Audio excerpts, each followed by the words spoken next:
Bonjour, j'espère que vous allez bien. Moi, je vais bien par la grâce de Dieu. Euh, Aujourd'hui, il n'y a pas de vlog. Il n'y a pas de vlog.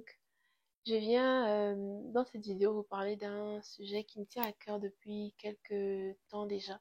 J'y pense et voilà. Avant de commencer la vidéo, je t'invite à t'abonner, à liker et à activer la cloche de notification pour ne rater aucune de mes vidéos.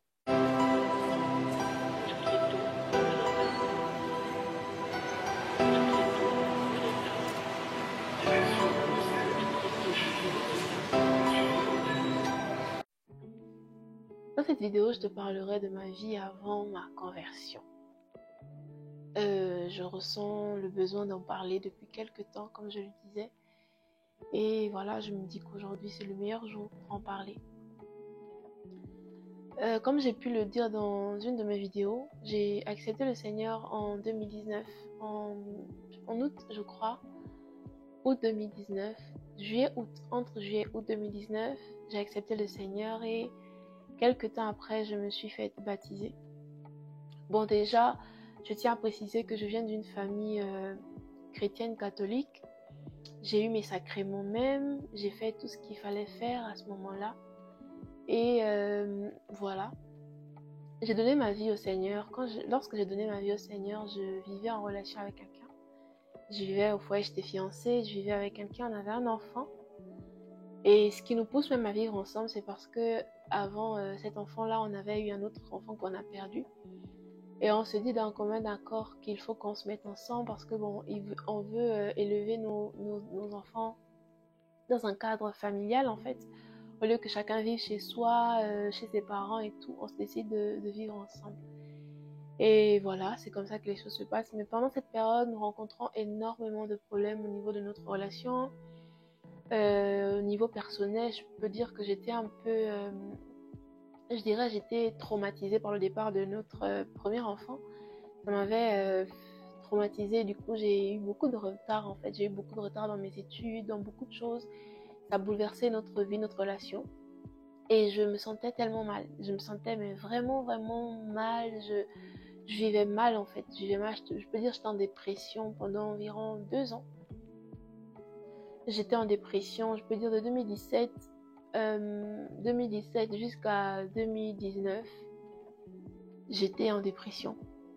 Quand je fais alors la rencontre du Seigneur par le canal de ma meilleure amie, qui me parle du Seigneur et tout, je me dis bon, je ressens le besoin, je sens que je veux connaître plus en fait, je sens que je veux plus et ce plus-là, je le trouve pas dans mon église habituelle, je le trouve pas où je vais habituellement. Déjà, j'avais même arrêté d'aller à l'église parce que je me disais bon, c'est une perte de temps, je ressens quelque chose au fond de moi que je trouve pas. Donc voilà, j'arrête d'aller à l'église, je suis à la maison. Je suis au foyer, j'allais plus à l'école parce qu'il y avait beaucoup de choses qui n'allaient pas dans ma vie, comme je disais tantôt. Et donc, je fais la rencontre du Seigneur, tout se passe bien, je me fais baptiser même par la grâce de Dieu avant mon voyage parce que je préparais mon voyage pour la Chine aussi. Et pour moi, il était nécessaire que je me fasse baptiser avant de voyager. Il était nécessaire pour moi de franchir ce cap-là parce que justement, je me disais, je vais dans un pays que je connais pas. Et c'est la Chine, on entend tellement de choses. Je sais qu'il n'y a pas forcément d'église, ou du moins c'est assez compliqué. Comment je vais m'en sortir en fait dans ce pays-là En fait, si je me fais pas baptiser ici, c'est pas sûr que je pourrais le faire là-bas. Voilà. Donc je me fais baptiser et tout se passe bien. Déjà, en vivant avec mon conjoint de l'époque, je me disais, mais comment est-ce que je vais faire pour arrêter déjà l'impudicité? Parce que je sais que c'est pas ce que le Seigneur est, on n'est pas mariés. Et lui aussi, il n'avait pas encore donné sa vie au Seigneur. Du coup, comment lui dire? Déjà, je me rappelle, pour la petite histoire, ma meilleure amie à l'époque, celle qui m'avait emmenée à Christ, elle avait connu le Seigneur bien avant moi. Franchement, elle avait connu le Seigneur bien avant moi. Elle avait sa relation avec le Seigneur, mais c'était pas une relation assez stable. Ce qui veut dire que bon, voilà, c'était en dents de scie et tout. Et quelques temps avant que je ne rencontre le Seigneur, elle était dans une relation, elle était venue m'en parler que voilà, lui, le gars, je lui dis que je veux plus être dans l'impudicité. Voilà ce qu'il me dit, il n'est pas prêt. Et moi, j'étais pas en Christ en fait. Je savais pas. Pour moi, bon, que ça soit aujourd'hui ou après, pourquoi est-ce que tu veux pas en fait avoir de relation avec lui? Ça, tu sors avec lui, ça, tu restes seul en fait. C'est quoi venir dire aux gens que tu veux pas tu veux pas des relations sexuelles? Tu veux pas des relations sexuelles, reste seul. Et donc, moi, je donnais vraiment des conseils bizarres, mais vraiment des conseils incroyables, en fait. Franchement, hein. Et j'en parlais justement avec mon conjoint de l'époque. Je dis, mais regarde un peu la go là. Elle dit qu'elle sort avec le gars, il est bien, il est là. Elle dit comment qu'elle veut pas, elle est dans l'impudicité, se croit où? Elle croit qu'elle va garder un gars comme ça. Mais vraiment, hein. Et donc, lorsque je rencontre le Seigneur et que les choses commencent je commence un peu à me rendre compte de certaines choses, je me dis, bah, ça sera compliqué en fait. Ça sera compliqué de lui dire, en plus, on est fiancés, nos familles, on vit ensemble, attends, comment je vais faire? Parce qu'on disait, oui, vous partez dans les églises qui séparent les gens, vous faites des trucs. Bref, c'était là, je peux dire que j'avais donné ma vie au Seigneur, mais j'avais juste accepté le Seigneur, j'avais juste accepté Christ, mais j'avais pas vécu la conversion. Ce qui veut dire que, bon, voilà, voilà quoi. Mais quelques temps après, je voyage. Et déjà, comme ça n'allait pas dans notre relation, j'avais juste envie de partir en fait. Donc, je voyage. Lorsque j'arrive en Chine, les premiers mois, je suis nostalgique. Je pense à ma famille, je pense à mon fils que j'ai laissé, qui n'avait même pas encore 2 ans lorsque j'ai voyagé. C'est compliqué, mais bon, je suis là. Je me nourris principalement des enseignements. Les enseignements que je trouvais sur YouTube. J'ai commencé à suivre le pasteur Yvan Castanou, pasteur Marcelo, le pasteur Mohamed Sanogo. Il y a aussi le prophète Francis Ngawala que je suivais, que j'aimais beaucoup regarder à cette période-là. Et il y en a beaucoup d'autres, hein. Bon, j'oublie un peu, mais c'est vraiment eux les principaux.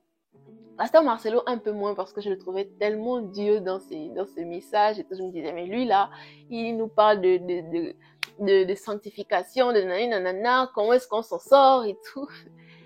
Donc, Dieu faisant les choses, j'ai continué comme ça et ça me faisait grandir jusqu'à ce que je m'intéresse davantage au culte d'ICC en ligne justement.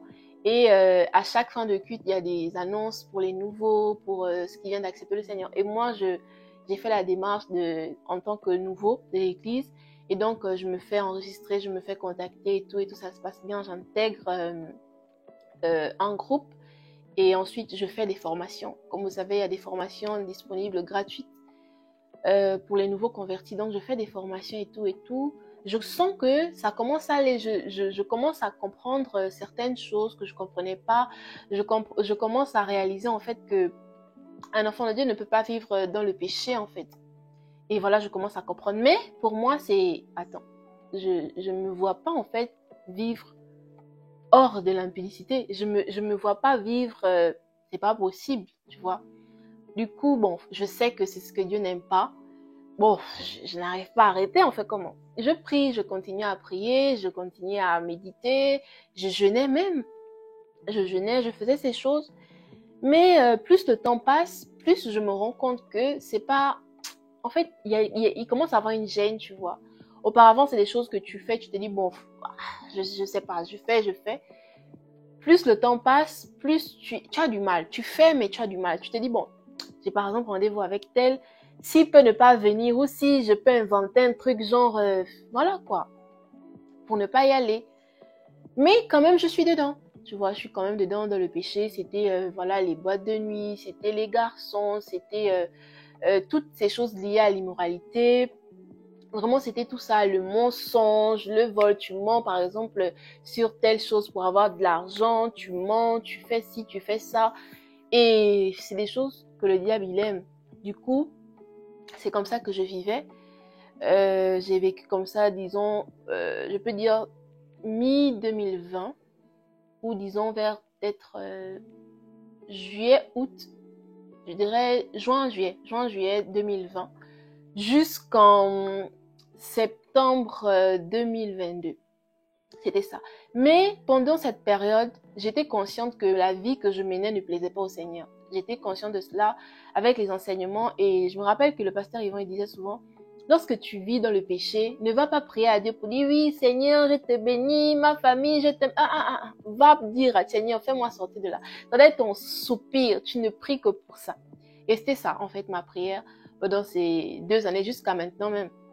Seigneur, je sais que cette vie ne t'honore pas. Je ne vais pas te mentir en te disant, Seigneur, je veux quitter. Je ne vais pas te mentir. Tu vois tout, tu vois mon cœur. Ça là, C'est doux. Je ne peux pas te dire, Seigneur, enlève-moi, je veux partir. Mais je sais que c'est pas où tu m'attends. En fait. Je sais que ça ne t'honore pas. Je sais que c'est pas une vie à laquelle tu prends plaisir. Et donc, je t'en supplie, par les compassions de Christ, accorde-moi la grâce d'en sortir. Aide-moi, s'il te plaît. Et je priais comme ça tout le temps. Je jeûnais. Je faisais la vie bizarre, hein. Les garçons, les boîtes de nuit, le bar, l'alcool, les trucs. Et voilà, c'était comme ça que je faisais. Je priais, je continuais à prier, mais à côté, je vivais cette vie. Et c'était bizarre parce que je me disais, mais je prie, mais j'ai l'impression que je m'enfonce davantage en fait dans cette vie-là. Je m'enfonce davantage parce que est né l'orgueil. J'étais vraiment orgueilleuse. Ça part de rien, hein, ça part de rien. Et pour toi, tu te vois, je me voyais assez sage, je me voyais sage, je me voyais sage en fait, parce que j'avais que déjà je m'étais séparée de celui avec qui j'étais. Parce que, comme je disais, depuis le pays, ça n'allait pas. Et puis, pour moi, c'était une fois que je viens en Chine, c'est fini, en fait. Donc, on était en contact, mais c'était plus trop ça. J'ai commencé à être en couple par-ci, par-là. Je voulais me stabiliser. Et c'était ça. Je me voyais sage parce que je me disais, mais attends, moi, je cherche juste à me stabiliser. Je cherche juste une vraie relation dans laquelle je serai, qui va m'emmener peut-être au mariage. Voilà, quoi. Je veux pas vivre dans le désordre. Je veux juste être stable. Et franchement, je me voyais ça jamais eu, mais n'importe quoi, vraiment n'importe quoi. Et donc, voilà, la cupidité est née, vraiment la cupidité, l'orgueil, le mépris. C'était compliqué, hein, c'était vraiment compliqué à cette période. Et comme je disais, je me rendais pas compte, en fait, de ce que je faisais. Je me rendais pas compte que ce que je faisais était mal. Parce que j'étais vraiment méprisante. Les gens qui me parlaient un peu dans ce sens-là, je me disais, bon, c'est des personnes qui sont jalouses de moi, c'est des personnes qui, parce que voilà, je suis plus là, j'ai plus leur temps. Et la personne qui me parlait beaucoup de ça, c'était vraiment le père de mon fils, parce que on était toujours en contact, on l'est toujours d'ailleurs. Et il me disait vraiment ça, que non, mais toi, est-ce que tu crois qu'une chrétienne se comporte comme ça? J'ai dit que pardon, tu me parles de quoi? Tu veux me parler de chrétien? Toi, tu me parles en tant que... La bouche de la femme. Non, mais franchement, oh non, aujourd'hui, avec beaucoup de recul, j'ai vraiment du regret, quoi. Quand je me dis, mais Jess, qu'est-ce qui s'est passé? Qu'est-ce qui n'allait pas? Et ça se manifeste, même à mon accoutrement, en fait. Limite, on te dit que cette fille, elle est chrétienne, tu vas te dire, mais sérieux? Mais rien, en fait. C'était juste parce que je priais, je disais aux gens que je prie, je disais aux gens, les gens savaient que je priais. Par exemple, il y avait des moments où j'étais en jeûne, mais ma vie en elle-même ne manifestait pas clairement la gloire du Seigneur. Et puis bon, c'était comme ça, je vivais, hein. Je me disais, bon, je suis jeune, et puis je prie, au moins je prie, je suis pas comme les autres qui ne prient pas, qui savent même pas qui ils sont, ils n'ont pas accepté le Seigneur. La cupidité est née, j'étais comme ça, je vais dans une relation parce que bon, je cherche quelqu'un qui est assez stable, quelqu'un qui pourra prendre son... Même si la personne ne me donne rien, au moins si la personne... des histoires compliquées, mais vraiment bizarres. Et comme je suis là toujours dans la cupidité, tu mens là-bas pour avoir de l'argent, tu mens si tu racontes des histoires pour qu'on te donne de l'argent, tu racontes des histoires là-bas pour avoir un peu de sous, nanana. Je vis comme ça. Jusqu'en, comme je disais, ça s'est arrêté vraiment en septembre, hein, quand j'ai pris mes 25 ans, en septembre 2022. C'est là que je rencontre vraiment le Seigneur. Et je rencontre le Seigneur au sorti d'une histoire compliquée. Ah, une histoire vraiment compliquée. Pour faire un peu court, comme je voulais être en couple, j'avais rencontré quelqu'un avec qui j'étais. Par cupidité toujours, hein, parce que je peux pas dire que j'aimais véritablement la personne ou que la personne me plaisait véritablement, mais le portefeuille de la personne me plaisait. Et même,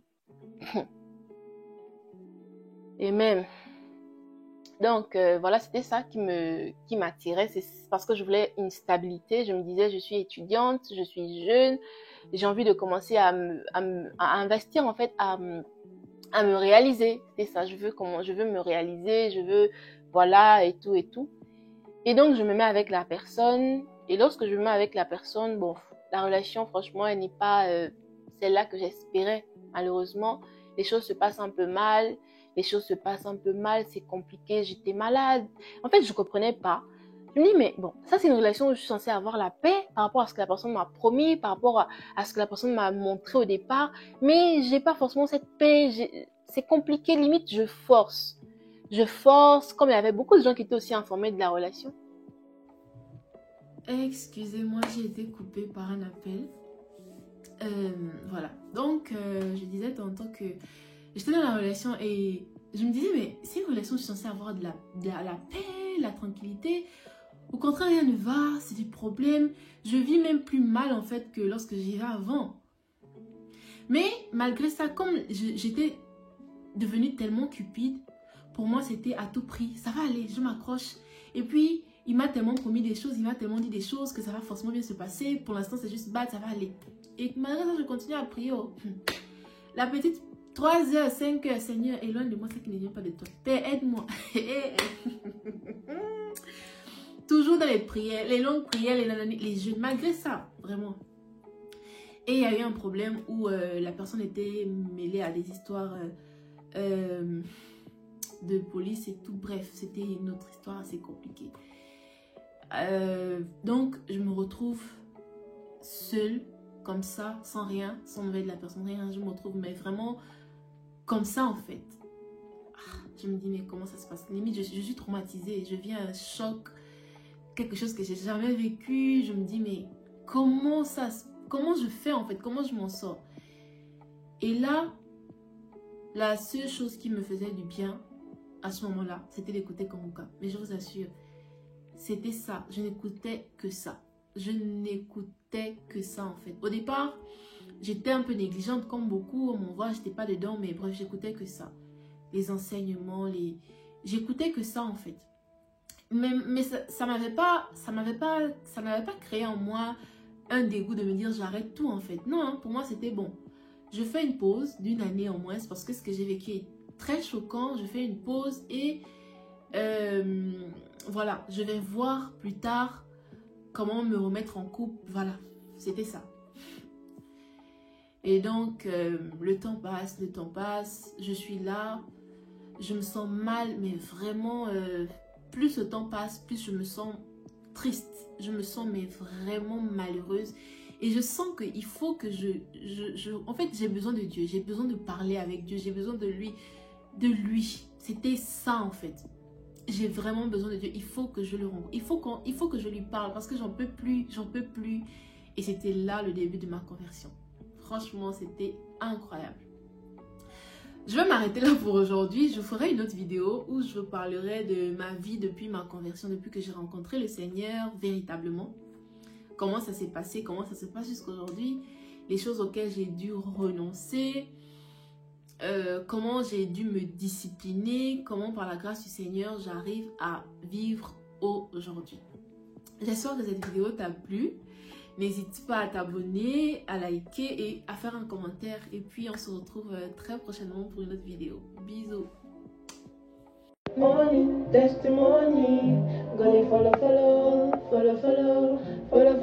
you they go this year.